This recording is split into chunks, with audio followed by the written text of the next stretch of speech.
When a science fiction film tells a socially, politically, and emotionally resonant story to people, it becomes much more than just a science fiction film. For example, the Alien franchise making a sharp commentary on capitalist greed and exploitation, or Blade Runner showcasing complicated human connections, have already changed our perception of science fiction tales. It may be a lesser-known film amongst the crowd of sci-fis, but District 9 is no cheap copy of Alien. It's a thoughtful and more realistic presentation of what might happen if an extraterrestrial group accidentally landed on Earth. Based on a short film named Alive in Joburg, directed by Neil Blomkamp, a feature-length version came out in 2009. Produced by Peter Jackson, this film introduces us to weird insectoid alien creatures named Prawns, but it never quite explains why, out of all the planets, they ended up on Earth and managed to survive for decades. In today's video, we're going to talk about some of the main factors at play, as well as the future of this film franchise. So without further ado, let's get started. Before we go into our explanation, we have a very small request. If you like our content, please support us by subscribing to our channel. This is a small click for you, but for us it means a lot. Thank you. Let's begin. The on-screen facts, what the film actually tells us. In 1982, a large extraterrestrial ship was stranded in the middle of the sky, floating over Johannesburg in South Africa. Soon, an investigation team found over 1 million alien creatures in a malnourished and extremely weak state. The South African authorities operated to relocate this helpless community of aliens to a refugee camp called District 9, which was a large area filled with unorganized sacks, almost resembling a slum. In these slums, they lived in poor conditions, mostly afraid of human beings, which sometimes made them behave aggressively. They started a violent rampage, attacking humans and wreaking havoc. As 20 years passed like this, the government finally decided to relocate them to a different and more organized settlement called District 10, which was kilometers away from Johannesburg. These creatures were given a derogatory name, Prawns, for their filthy habit of rummaging through the garbage and eating discarded materials from the trash. The government associated with a private weapons manufacturing corporation called MNU, or Multinational United, which was tasked with relocating the Prawns to District 10. However, a megalomaniac corporation like MNU was only concerned about its benefits. One of the MNU employees, Vickers van der Merwe, was assigned the task of visiting the slum and convincing the Prawns to vacate the place. Despite being consistent in his efforts, a tragedy caused him to undergo a metamorphosis, letting him experience what it feels like to be an alien amongst these greedy and selfish humans.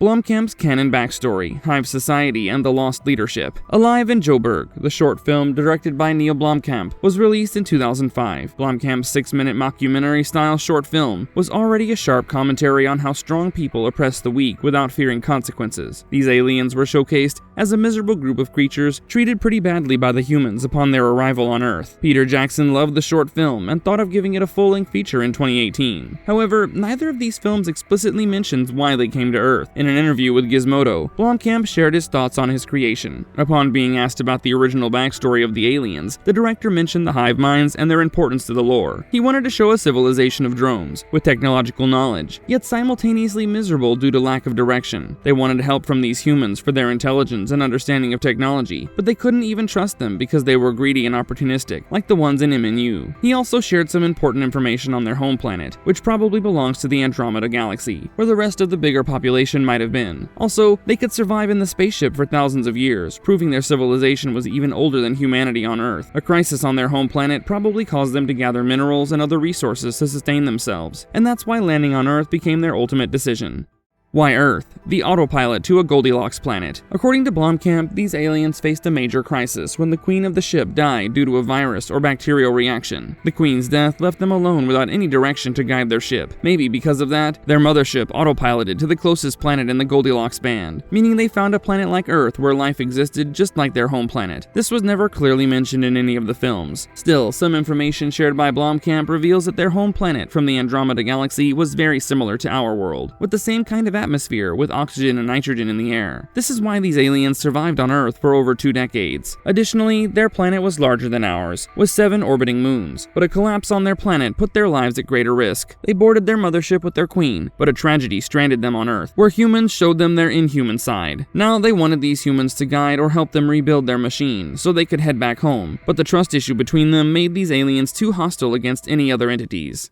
Christopher Johnson's role, emergent leadership. Only one creature amongst the Prawns was the most organized and intelligent one, who wanted to lead his group of people back to their home planet in a safe and secure state. With their queen dead, there was no one to direct the group of drones stranded on Earth, so Christopher decided to synthesize the fuel for their engine. While the other creatures were involved in the rampage, trying their best to prevent humans from getting inside their sacks, Christopher hid himself inside his friend's sack to turn it into a home lab to experiment on this fuel. With the help of his child, little CJ, he managed to procure the last remaining canister of liquid that can be used to power their engine. But the toxin substance inside the canister could also transform a human into an alien. As we saw in the film, when Vicus barged into the home lab of Christopher and meddled with the canister, it accidentally sprayed the liquid on his face, causing terrible effects on his skin, like teeth falling off, fingernails getting ripped off, and the next morning, one of his arms changed into a prawn arm. While Vicus slowly began to turn into an alien, we saw that Christopher Johnson, despite being a prawn-like creature, showed human-like intelligence and empathy for his own kind. He only wanted to power his engine to take his people back home, but Vicus approached him asking for help. Christopher and Vicus tried to retrieve the canister confiscated by MNU so that he could both operate the Mothership and cure Vicus. Still, when he was faced with the fact that some of the creatures from his group were killed or mutilated by the labs to be experimented on, he changed his mind and decided to return to their planet first and come back 3 years later with a cure. At the end of the film, with Vicus's help, when Christopher managed to take the Mothership back home, he promised Vicus that he'd come back 3 years later with a solution. Throughout District 9, only one character showed the empathetic side and a strong sense of unity, and that character wasn't even human. That's why Christopher Johnson stands out from the rest of the Prawns.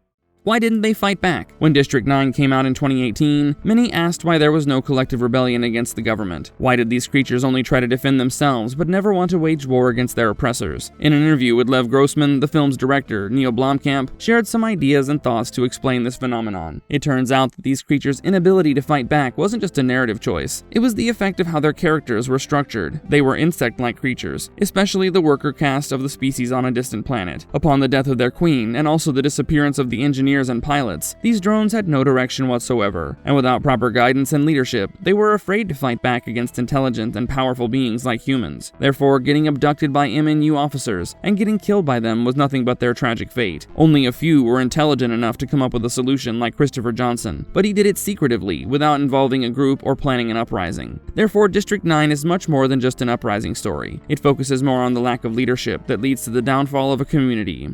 Species design and the word prawn. These alien creatures are bipedal, several feet taller than the natural size of humans. Their rugged insect-like exoskeleton gives them a particular insectoid look instead of the physical appearance of a bovine or crustacean prawn, giving them an anthropomorphic structure. They have 3-fingered hands that allow them to use weapons and perform other functions like humans. Also, the large humanoid eyes set within their insectoid face give them an ominous look. Their 2 pairs of antennae allow them to maintain balance and coordination with their bodies and facial tendrils, which play a role in mastication or feeding. Their bodies undergo metamorphosis, causing them to shed their exoskeletons and mold. They're also asexual creatures, with both male and female reproductive organs in their body, causing them to create babies on their own without involving any sexual procedure. Still, as evidenced by some interspecific prostitution in the film, it can be said that their reproduction process can be similar to that of humans. According to the director, this was a deliberate choice to give these creatures the design of an insect to make them function as a hive structure, emphasizing that they lack individual autonomy. But simultaneously, humanoid eyes give them a human-like feature to establish that they acquire both insect and human-like characteristics. The derogatory term prawn also provides commentary on the human tendency to dehumanize any group or community who aren't as developed as others, as evidenced by the history of racism in our world. So in terms of storytelling and character design, every decision spoke volumes, making it well-crafted and well-intended science fiction.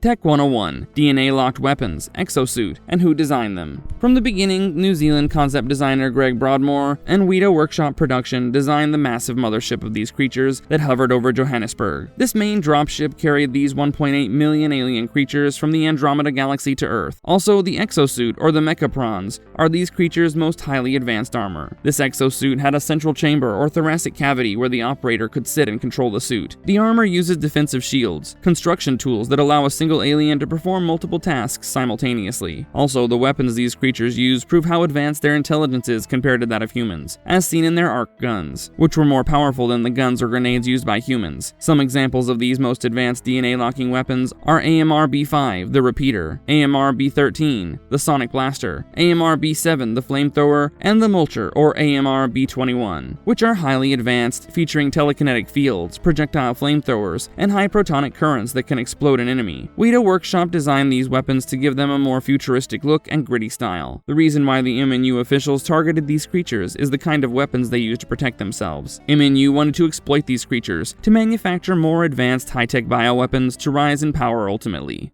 Roots in Alive in Joburg. Growing up in Joburg, the director Neil Blomkamp moved to Canada when he was 18. Gradually, he got inspired by science fiction movies and his memories of Joburg, which helped him to create the universe of District 9. In 2005, his short film Alive in Joburg highlighted the xenophobia of the South Africans' attitude towards the immigrants. He interviewed the South Africans, asking them about their thoughts on the immigration workers from other countries. He then used those interview clips alongside the footage of extraterrestrial shots in a documentary style, which was more like news clips. The makers used real-life footage of real-life eviction issues, like Shantytown, shown in District 9, was shot in a real shantytown, where a slum was under eviction. This was almost like a situation similar to apartheid, causing thousands of helpless people to be forced to vacate their settlements under the government's strict rules. Therefore, neither the short film nor the feature was only a science fiction film from the beginning, but it deals with much deeper issues. What's canon versus interpretation? The film ended, keeping the anticipation that these alien creatures might come back to Earth, led by Christopher Johnson, who gave his human friend his valuable word. District 9 was not only a critical success for its diverse themes like xenophobia, cultural segregation, and broader aspects of human experience, but it was also a commercial success. It earned multiple Academy Award nominations and $210 million at the world box office. Therefore, it's viable for Blomkamp to think about a sequel or a whole franchise. 2 years back, he declared that the scripts were being written, which he believed looked good, as he said in his interviews, but it's never made certain by the makers, as he also talked about how he didn't want to make a sequel just for the sake of it, but rather wanted to find a valid reason or an interesting development to continue with the story. As a director, his priority is to maintain the purity of the original film and not dilute the central message with numerous sequels added to it. Therefore, even though we believe the ending of District 9 can open doors for a continuation, there's no confirmed news of a production greenlighting a sequel to this film. Marvelous verdict. There has been no explicit information on how these aliens came to Earth, but as per the director's commentary on the plot, we got close enough to find the reasons that might have affected it. Also, we can probably anticipate a more vivid explanation of these creatures' origin and backstory in the upcoming sequels if they're ever made. On that note, our video's over. If you liked our content, please hit the like and subscribe buttons for more such marvelous videos. And please, leave us a comment letting us know your thoughts on the film and its theories. Until then, goodbye, and see you in the next one.